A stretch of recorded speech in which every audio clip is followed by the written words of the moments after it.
Welcome, thrill seekers and bravehearts, to our whirlwind tour of the most exhilarating and occasionally flat-out terrifying practices around the globe. From beds of nails to gloves of ants, we're exploring the lengths and heights and depths humans go to test their limits.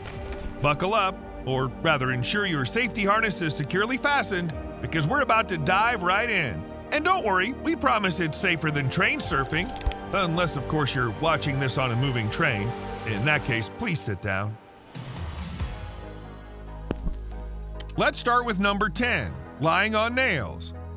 Lying on a bed of nails, a feat often associated with ascetics or circus performers, has its roots in ancient practices of meditation and endurance training, particularly in the Indian subcontinent. Initially, it served as a symbol of spiritual dedication and physical discipline, with a focus on overcoming discomfort to reach a state of enlightenment. Some early practitioners joked it was the only way to achieve a pointed state of focus. The physics principle behind this practice is pressure distribution. When a person lies on a bed of nails, their body weight is distributed over numerous points, significantly reducing the pressure at any single point. Consequently, the nails are unlikely to penetrate the skin given their blunt ends. However, this does not completely negate the risk involved. Incorrect posture, sudden movements, or an uneven distribution of weight can cause injury. One could say it's a high-stakes practice, so before trying it, just remember most of us have a hard enough time getting comfortable on a regular bed, let alone one that comes with a built-in acupuncture session. Number 9. Walking on hot coal. Firewalking, the act of walking barefoot over a bed of hot embers or stones, has a long and varied historical lineage spanning multiple cultures. It's been practiced by communities worldwide as part of religious ceremonies, rites of passage, or healing rituals dating back at least as far as the Iron Age. It's often seen as a demonstration of faith, resilience, or spiritual purification. It's also likely the reason why phrases like hot-footing it or getting your toes toasted were born. In terms of science, the Leidenfrost effect partially explains why firewalking is possible. This phenomenon creates a barrier of vapor between the foot and the hot coals, providing a brief protective shield.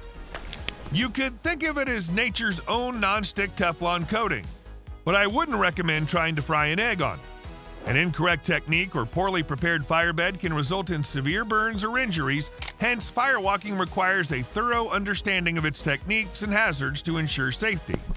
You can think of it as the ultimate hot foot challenge, and while it's a lot more impressive than walking on Legos, it's also a lot more dangerous, so proceed with caution, if at all. Number 8. Train surfing. The act of riding on the exterior of a moving train emerged in the 1980s in Germany, rapidly spreading to other parts of the world. It originated as a form of rebellion and thrill-seeking behavior often associated with youth culture. It's a practice that taps into the human desire for adrenaline and the allure of danger, embodying a symbol of defiance and nonconformity. It also serves as a stark reminder that catching a train is not meant to be taken literally. Train surfing is an extremely dangerous activity and can lead to serious injuries or fatalities from falls, electrocution from overhead power lines, or collisions with tunnels or other structures. It's as though these daredevils looked at the normal hazards of public transportation, like missing your stop or awkwardly avoiding eye contact, and thought, not challenging enough. The unpredictability of the train's motion further increases the risk. As such, it's illegal in many countries and strongly discouraged due to its inherent dangers. It's certainly a unique way to dodge a fare, but let's just say the penalties for getting caught are far more than a simple ticket. Number 7. Free solo climbing. Free solo climbing, the act of ascending a rock face without ropes or protective equipment, is a practice rooted in the earliest forms of mountaineering. As climbing technologies evolved, free soloing emerged as a sub-discipline, embodying a pure, minimalist approach to climbing. For practitioners, free solo climbing is an intense, personal experience that blends physical challenge with mental discipline. It's often seen as the ultimate test of self-reliance, offering a unique sense of freedom and connection with nature. You might call it an unattached relationship with the great outdoors, where the only safety net is the one in your head. Successful free soloists must demonstrate exceptional strength, coordination, and concentration, making precise movements while managing fear and stress responses. It's like playing a high-stakes game of Twister where the spinner is your instinct and the colored dots are potential footholds. However, the inherent risks are extreme. A single error or unexpected event can lead to severe injury or death. In the world of free soloing, the phrase hanging by a thread doesn't exist. Instead, it's hanging by a grip, which, as you can imagine, has quite the drop in comfort. Number 6. Ice swimming. The act of swimming in water with a temperature below 5 degrees Celsius or 41 degrees Fahrenheit has historical roots in cold climate countries like Finland and Russia, where it was often practiced as part of a winter sauna tradition. More recently, it's gained popularity worldwide as a competitive sport and a form of physical and mental challenge. The extreme cold induces a fight or flight response, releasing adrenaline and endorphins that can create a sense of euphoria. Regular participants often report improved mood, resilience, and immune response. But let's be clear, you might feel like a superhero when you come out. But remember, even Aquaman wore a suit. However, ice swimming is not without danger. The initial cold shock response can lead to gasping and hyperventilation, increasing the risk of drowning. Prolonged exposure can result in hypothermia and, in extreme cases, cardiac arrest. In conclusion, if someone asks you to take a polar plunge, remind them you're a warm-blooded mammal, not a popsicle. Number 5. Highlining. An evolution of slacklining involves walking across a tension length of flat webbing elevated above the ground, often at substantial heights.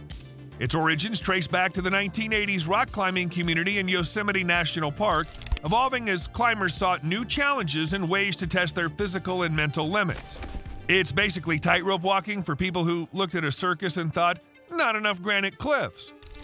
The attraction of highlining lies in its fusion of athleticism, concentration, and courage. It presents a unique, intense, and meditative experience, often coupled with spectacular views. Not to mention the ultimate answer to the question, what's the worst that could happen if I lose my balance? Scientifically, it demands balance, core strength, and precise control of body movement, testing the walker's ability to manage stress responses and maintain focus. It's like yoga in midair, with slightly more risk of plummeting to your doom. A fall, even with a safety harness, can result in severe injuries due to the force of the swing and potential collision with objects. Unpredictable environmental factors like wind further amplify the danger. In other words, it's all fun and games until Mother Nature decides to turn the difficulty up to expert mode. Number 4. Cave diving. The underwater exploration of caves, which originated in the 1950s as a means of scientific investigation, was initially practiced by hydrologists and geologists before evolving into a niche recreational activity. It's like scuba diving and mountain climbing had a baby, and it turned out to be the ultimate thrill-seeking hide-and-seek champion. Cave diving is pursued for its unique challenges and experiences. It provides access to a largely unexplored and ethereal environment with opportunities for scientific study, archaeological exploration, and personal thrill. It's like journeying to Narnia, but instead of a wardrobe, you need a wetsuit, and instead of a lion, you might encounter a cavefish. From a scientific perspective, cave diving merges principles of scuba diving and speleology. It demands advanced diving skills, knowledge of geology, and the ability to navigate complex submerged passageways. However, it's one of the most dangerous forms of diving. Hazards include low visibility, strong currents, confined spaces, complex navigation, and equipment failure.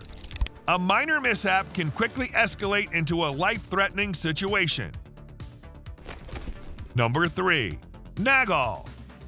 Nagal, or land diving, is a ritualistic activity practiced by the men of the southern part of Pentecost Island in Vanuatu.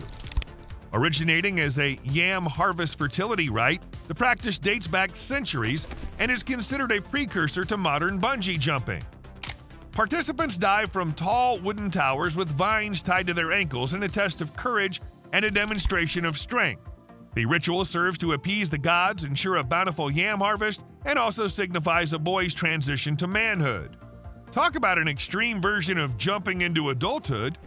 However, miscalculations in vine length, elasticity, or the diver's weight can result in severe injuries or fatalities. The absence of modern safety equipment adds to the inherent risks. So next time you feel adventurous and consider going for a spring break, remember this kind of spring can break more than just your fall. Number 2. Bullet Ant Glove Initiation. The Bullet Ant Glove Initiation is a coming-of-age ritual practiced by the Satir Mawe tribe in the Amazon. This ritual, deeply embedded in tribal tradition, requires young males to wear gloves filled with bullet ants whose stings are among the most painful of any insect. Talk about a real hands-on experience, and you thought your grandma's woolen mittens were itchy. The ritual serves as a rite of passage, testing the endurance and bravery of the boys who must withstand repeated stings over several hours. It signifies their transition to manhood and their readiness to face the hardships of adult life. The traditional ants in your pants dance has nothing on this. From a biological perspective, the bullet ant's venom triggers an intense pain response, causing symptoms like swelling, temporary paralysis, and uncontrollable shaking. While typically non-lethal, the pain can be extreme and potentially debilitating. It's the insect world's equivalent of a swift punch in the arm, except it lasts for hours and the punch is delivered by an ant with a sting named after a bullet. Number 1. Scarification. Scarification, the practice of intentionally creating scars on the skin, is a form of body modification with roots in many ancient cultures worldwide. Traditionally, it was used for rites of passage, spiritual beliefs, or social status. If you thought your tattoo was a conversation starter, try showing up at a party with a centuries-old cultural tradition etched into your skin. Scientifically, scarification involves the deliberate injury of the skin to stimulate collagen production during healing, which forms a distinctive raised scar. This can be achieved through various methods, including cutting, branding, or abrading the skin. However, the practice carries substantial health risks. Immediate complications can include pain and blood loss. Long-term risks encompass infection, keloid formation, and transmission of bloodborne pathogens if tools are improperly sterilized. So before you get your next extreme body mod, remember, a cool scar story is always fun, but you don't want your next story to start with, "I was in the ER, right?" And that wraps up our exploration into the world's most thrilling practices. Remember, life is like a bed of nails. It can be a bit painful and prickly at times, but with the right balance, you won't get too scratched. So whether you're highlining between skyscrapers or just trying to navigate your office politics, remember to keep a sharp mind and a brave heart. And most importantly, don't forget to laugh. After all, they say laughter is the best medicine. Unless you've been stung by a bullet ant, in which case seek immediate medical attention. See you later.